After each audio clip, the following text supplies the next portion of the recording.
Hi friends, இன்னைக்கு அவரைக்காய் பொரியல் இது போல் செய்யுங்க. தோசை, சப்பாத்தி, சாதம்னு எல்லாத்துக்கும் ரசம் வச்சு இது போல் அவரைக்காய் பொரியல் வச்சு சாப்பிட்டீங்கன்னா டேஸ்ட் அருமையாக இருக்கும். வாங்க அது எப்படி செய்கிறது, அதுக்கு தேவையான பொருள். நம்ம சேனலை சப்ஸ்கிரைப் பண்ணலைன்னா சப்ஸ்கிரைப் பண்ணிக்கோங்க. அப்படியே பக்கத்தில் உள்ள பெல் பட்டனும் தட்டி விடுங்க. அப்போ தான் நான் போடுற வீடியோ உடனே நீங்கள் பார்க்கலாம்.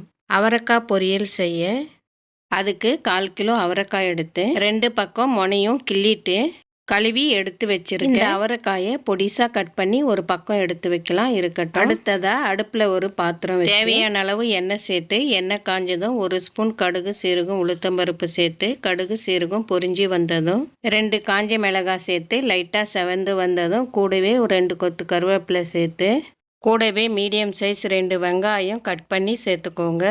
அவரைக்காய் பொரியல் செய்ய வெங்காயம் கண்ணாடி பதத்துக்கு வதக்கிக்கோங்க. ஜாஸ்தி வதங்கணும்னு அவசியம் இல்லை. வெங்காயம் லைட்டாக சாஃப்டாக வதக்கிக்கோங்க. பொரியல் சாப்பிட்றதுக்கு டேஸ்ட்டாக இருக்கும். அதுக்காக வெங்காயம் இது போல் வதங்கி வந்ததும் கூடவே ஒரு கட்டி பூண்டு தட்டி சேர்த்துக்கோங்க. பூண்டு சேர்த்து 2 வதக்கு வதக்கிட்டு 1/4 கிலோ அவரைக்காய் எடுக்கிறீங்கன்னா ஒரே ஒரு தக்காளி சேர்த்துக்கோங்க. தக்காளி ஜாஸ்தி சேர்க்காதீங்க, பழுத்த தக்காளியாக சேர்த்துக்கோங்க. தக்காளி சேர்த்து இது போல் சுருளை வதங்கி வந்ததும் அவரைக்காய் இது போல் பொடிசாக கட் பண்ணி சேர்த்துக்கோங்க. அவரைக்காய் உள்ளே சேர்த்ததும் கூடவே 1 ஸ்பூன் மிளகாய்த்தூள், 3/4 ஸ்பூன் தனியாத்தூள்,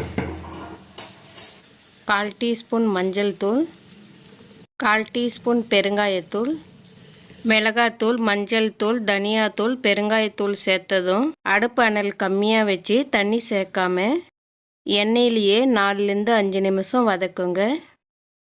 நல்லா இது போல் சுருளை வதங்கி வரணும். இது போல் வதக்கி அவரைக்காய் பொரியல் செஞ்சிங்கன்னா சாப்பிட்றதுக்கு ருசியாக இருக்கும்.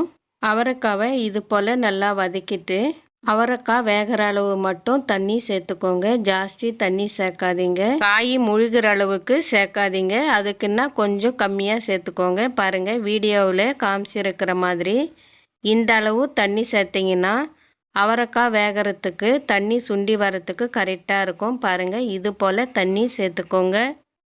தண்ணி சேர்த்துட்டு தேவையான அளவு சால்ட்டு சேர்த்து தட்டு மூடி 10லிருந்து 15 நிமிஷம் மீடியம் ஃப்ளேமில் வேக விடுங்க.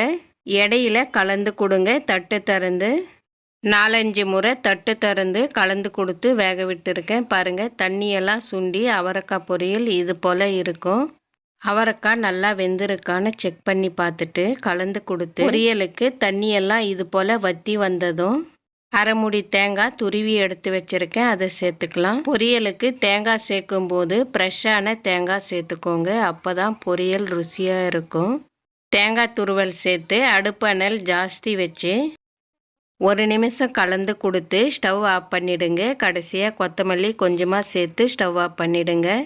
அவ்வளோதான், மணக்க மணக்க அவரைக்காய் பொரியல் சூப்பராக ரெடி ஆகிடுச்சு.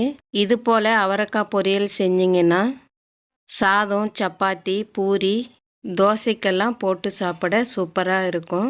மதியம் சாப்பாட்டுக்கு அவரைக்காய் பொரியலும் தக்காளி ரசமும் இருந்தால் போதும், திருப்தியாக சாப்பிட்டுடுவாங்க. அவரைக்காய் பொரியலுக்கும் ரசத்துக்கும் சாப்பிட்றதுக்கு டேஸ்ட்டாக இருக்கும்.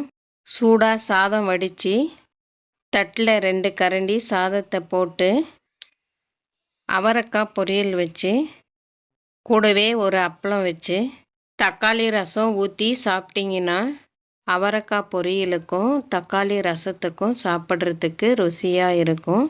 இதே போல் நீங்களும் செஞ்சு பார்த்துட்டு உங்களோட கருத்துக்களை கமெண்ட்டில் சொல்லுங்கள். இந்த வீடியோ பிடிச்சிருந்தா வீடியோக்கு ஒரு லைக் போடுங்க. இன்னொரு வீடியோவில் பார்க்கலாம். தேங்க்யூ.